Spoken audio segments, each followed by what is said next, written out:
Netflix just came out with its most watched shows for part of 2023. It counted how many hours people stream the shows from January to June. Leading the pack is the series The Night Agent with 812 million hours watched. Wow. Users spent 967 million hours watching seasons 1 and 2 of the show Ginny and Georgia. I love that show. And Wednesday was another big hit with 507 million hours viewed, and not far behind, Queen Charlotte was watched for 503 million hours. Other hits like Emily in Paris, it racked up more than 160 million hours of viewing. Surprisingly, Harry and Meghan's docuseries was only watched for 62 million hours, which was far behind Meghan's former series Suits, which became a Netflix hit. Wowzer. Okay, so we're going to go around the little table here. What was your... That was so cute. Inspector Gadget down there. Wowzer. That's cute. What was your favorite show, but in like the last 6 months? By far, the most innovative show of all of 2023 was Jury Duty. If you haven't seen it, I loved it. It's the dudes from The Office, and they created a Jury Duty, and one guy in it is the real guy. The rest of them are all actors. So it's a real-life Truman Show. James Marsden pretends to be James Marsden on Jury Duty, and it is so clever with hidden cameras, and he's such a good man, and it's hysterical. So I highly recommend it. It's not on Netflix, it's on Amazon Freevee, but you can get it with Prime. But I so recommend it. My improviser friends are all in it. You told me to watch it, and I fought you, and I saw it. I was like, this is amazing. Just side note, that the guy that was having it pulled on him was the most quality human being. I was like, I want my kids to grow up to be like him. Beautiful man. He's such a great guy. They picked a good man to do it too. Yeah, it took me a while when you recommended it, but it was definitely watch it. It's a home run. Well done. What was yours? So I don't think we got the assignment right, because mine's from Netflix, but we didn't have the numbers in on it yet. But it was the most intriguing show I've seen on Netflix this year. It's called Painkillers, and it talks about the opioid industry and just where we're at with pharmaceuticals. I mean, pharmaceutical companies were the enemy, 5 years ago. And because of COVID and things like that, and listen, I'm injected twice. I followed all the rules, but I do have questions. And you weren't allowed to question the pharmaceutical companies a couple years ago during COVID, but they murder people. And they know their stuff is addictive, and they get sued. They have $12 billion in profit, and they get sued to pay out the families $5 billion. They're still pocketing $7 billion, not caring about the repercussions of their actions. So with COVID, we don't know what's happening with that. All of our injections, not saying it's bad or there's anything there. This weight loss drug, there's so many things that the pharmaceutical companies are shady with that we don't know about, and we know about it with painkillers. And all of a sudden, everyone in America is like, don't look up. It's like that movie. We know what they're doing, and we know their profits, but yet we're still like, hey, give us more drugs.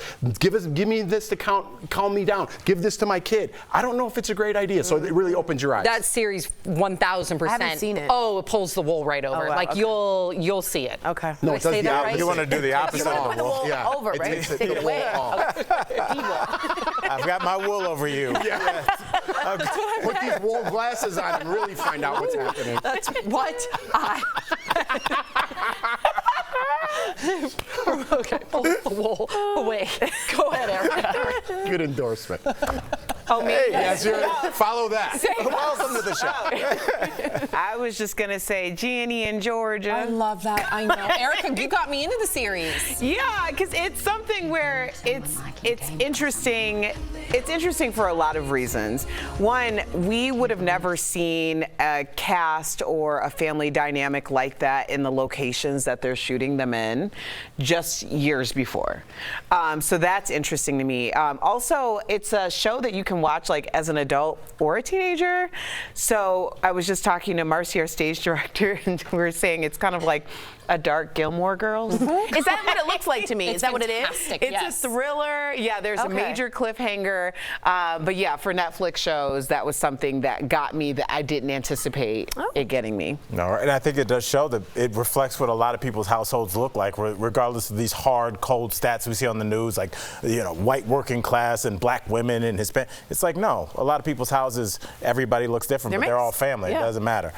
For me, you know me, and I love my little relationship show. So mine was Love is Blind. It was my first season watching it. Erica's got feelings on that. I jumped in there. Erica convinced me to watch the second season because I didn't hate it. I didn't love it. Okay, you jumped in and watched the last season, which was crazy. It was Sometimes great it's good, reality TV, but I think that it steered so far from what the original season was that you have to at least watch the original season, at least for Lauren and Cameron. They're the best. The success They're the story. best. Okay. It's just more true love. Then you also gotta check out Tiffany and Brett. Okay. Tiffany and Brett was the season before. I mean, this last season Devolved. Oh, all right. Well, Eric, I got to hear yours. Yes. Because you're so Mine's- great at suggesting shows. Wow. Mine's fantastic. All right, let's hear this. I'm obsessed with lessons in chemistry. OMG, Brie Larson. Now, this is based on a book. Great book. And it also, what I love about it is it gives you a history lesson while you have this beautiful fictionalized story. So you really do see a number of people, not only like the plight of like a lot of people in the civil rights movement and what they went through and gentrification, but you also see the lack of female representation in the labs.